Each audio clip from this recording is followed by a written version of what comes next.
आणि संजय राऊत बोलतायत थेट जाणार आहोत तिथेच. अर्णब गोस्वामी यांच्या प्रकरणावर त्यावर तुमची प्रतिक्रिया काय? अर्णब गोस्वामी त्यांच्या पक्षाचा कार्यकर्ता आहे. त्याशिवाय इतक्या मोठ्या संख्येने भाजपचे कार्यकर्ते देशभरामध्ये रस्त्यावरती उतरले नसते. त्यांच्या पक्षाचा हा राष्ट्रीय कार्यक्रम असेल तर तो कार्यक्रम त्यांचा करत राहिला पाहिजे. पण खरं म्हणजे आमच्यासाठी किंवा महाराष्ट्रातल्या 11 कोटी जनतेसाठी किंवा देशामध्ये जी न्यायप्रिय जनता आहे त्यांच्यासाठी जे अन्वया नाईक आहेत आणि त्यांची मुलगी, त्यांचं निवेदन काल ज्यांनी ऐकले ते ऐकून जर भारतीय जनता पक्षाच्या हृदयाला पाझर फुटला नसेल तर ते या देशामध्ये मानवता, न्याय, सत्य या शब्दाचा वापर त्याने यापुढे कधी करू नये. आंदोलन करण्याचा अधिकार त्यांना आहे, पण त्यांनी हे आंदोलन करण्याआधी महाराष्ट्रातल्या किंवा देशातल्या भाजपच्या नेत्यांनी जर अन्वया नाईक आणि त्यांच्या मुलीच्या घरी जाऊन त्यांच्यावरती काय संकट आहे हे समजून घेतलं असतं तर कोणत्याही ज्याला मन आहे, मग तो राजकीय विरोधक असेल किंवा अन्य कोणी असेल, त्यांनी अशा प्रकारचं रस्त्यावरती उतरण्याचं काम केलं नसतं. ही महाराष्ट्राची परंपरा नाही, एवढंच सांगतो. सर तुम्हाला कोणती रिया चक्रवर्ती, रिया चक्रवर्तीच्या बाबतीत तुमची वेगळी भूमिका असते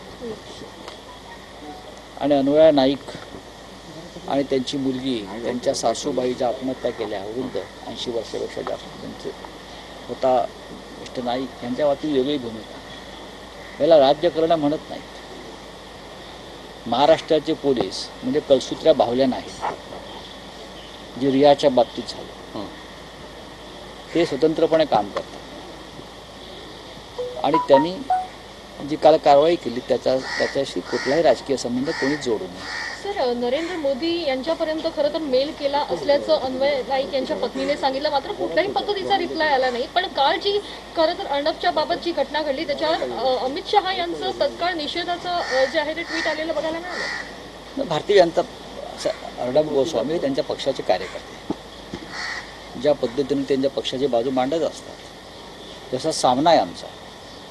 शिवसेनेचं मुखपत्र आहे, जसं त्यांचं जे चॅनल आहे ते कदाचित भारतीय जनता पक्षाचा लाऊडस्पीकर असेल, स्पीकर आहे, तर ते आपल्या पक्षाच्या कार्यकर्त्यासाठी ते उतरले असतील. पण त्या कार्यकर्त्यांनी कोणत्या प्रकारचा गुन्हा केलेला आहे आणि पोलीस कारवाई का करत आहे हे समजून घेणं गरजेचं होतं. त्यांच्यावर केलेली कारवाई ही का पत्रकार म्हणून केलेली नाही, त्यांनी कोणाला तरी पैसे दिले नाहीत हक्काचे, त्याच्यामुळे ते कुटुंब उद्ध्वस्त झालं. त्यातून त्याने आत्महत्या केली. आत्महत्या करताना त्यांनी कोणामुळे आत्महत्या करतो हे लिहून ठेवलेलं आहे, जे सुशांत सिंग प्रकरणात नव्हतं.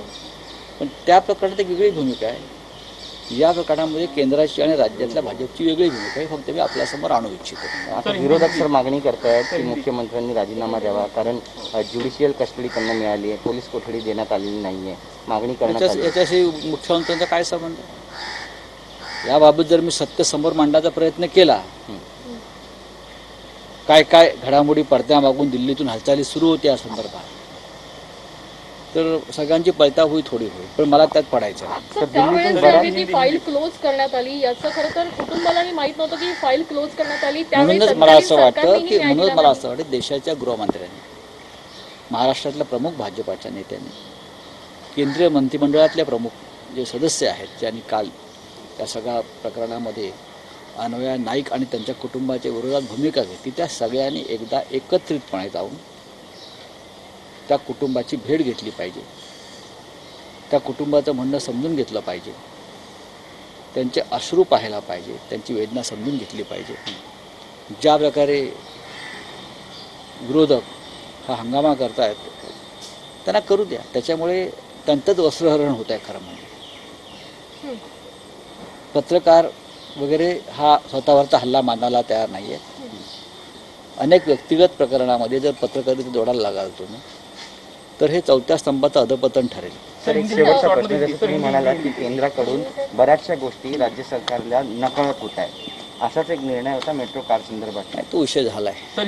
मेट्रोचं काम चालू आहे. मेट्रोचं काम काय संपलेलं नाही आहे, सर, थांबलेलं भाजपकडून नाही. असंही सांगण्यात येतं की जर बंद झालेल्या फाईल ओपन करत असतील तर मग ठाण्याच्या परमार प्रकरणाची फाईल देखील आम्ही नाही, open ठीक आहे, करण्यास त्याच्यावरती तयार आहोत. उत्तर द्यायला आमचे लोक सक्षम आहेत. त्याच्याविषयी माझ्याकडे सर, आज जिस तरह का भाजपा विरोध हम देख रहे हैं, ये भूमिका देखिए भाजपा विरोध कर सकती है. अगर कोई व्यक्ति जेल गया है और वो 306 या 307 जैसा गुनाह है और वो व्यक्ति उनको लगता है कि भाजपा का कार्यकर्ता है, भाजपा का लाउड स्पीकर है और या और किसी पार्टी का, तो उस पार्टी का वो राष्ट्रीय कार्यक्रम हो सकता है, मैं उसमें नहीं जाऊंगा. लेकिन विरोध करने से पहले मैं इतना ही कहूँगा, केंद्र के सभी हमारे जो कैबिनेट के सदस्य या महाराष्ट्र के बीजेपी के वरिष्ठ नेतागण, कि आप एक बार जाकर जो नाइक फैमिली है, विधवा है, उनकी बेटी है, उनसे समझ लीजिए कि उन पर क्या आप बीती गुजरी थी, किस हालात से वो 2 साल में गुजरे हैं. कल उस महिला का जो निवेदन मैं सुन रहा था, वो सुनने के बाद कठोर हृदय का व्यक्ति भी उसके आँख में आंसू आ सकते हैं. लेकिन आप उस महिला के खिलाफ आंदोलन करने जा रहे हो, उसको ही गुनहगार ठहरने की कोशिश आप कर रहे हो.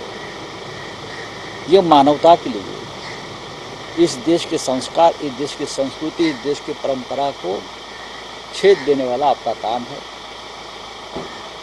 हर विषय में राजनीति नहीं आनी चाहिए. सुसाइड नोट में किसी व्यक्ति का नाम लिखा है तो मुझे लगता है पुलिस अपना काम करती है. सुशांत सिंह केस में ना सुसाइड नोट थी, ना किसी का नाम था, फिर भी आपने ऐसे लोगों को धर दबोचा और जेल में डाल दिया. लेकिन ये मामले में आपकी भूमिका अलग दिखती है मुझे. तो आप आंदोलन करो, कोई ज़रूरत नहीं. देश की जनता देख रही है न्याय क्या होता है. सर, इस पूरे मामले में हम देख रहे हैं कि केंद्र से लेके अभिनेत्री कंगना रनावत तक हर किसी ने जो है वो विरोध ये राज्य सरकार के करने ऊपर किया. दीजिए. देखिए, लोकतंत्र है, आप गलत के साथ खड़े रहने का भी आपको अधिकार है. लोकतंत्र है. हम सच के साथ, महाराष्ट्र की पुलिस, मुंबई पुलिस, ये कोई कठपुतलिया का खेल नहीं खेल रही. स्वतंत्र है मुंबई की पुलिस जांच करने के लिए, राज्य की पुलिस जांच करने के लिए स्वतंत्र है और अपने हिसाब से वो जांच करेगी. मैं विश्वास दिलाना चाहता हूँ किसी के ऊपर भी अन्याय नहीं होगा और सत्य का पराभव नहीं होगा. इस महाराष्ट्र में ये छत्रपति शिवाजी महाराज और डॉक्टर अंबेडकर की भूमि है. इतना मैं कहूँगा. यहाँ से ही कानून लिखा गया था. Thank you.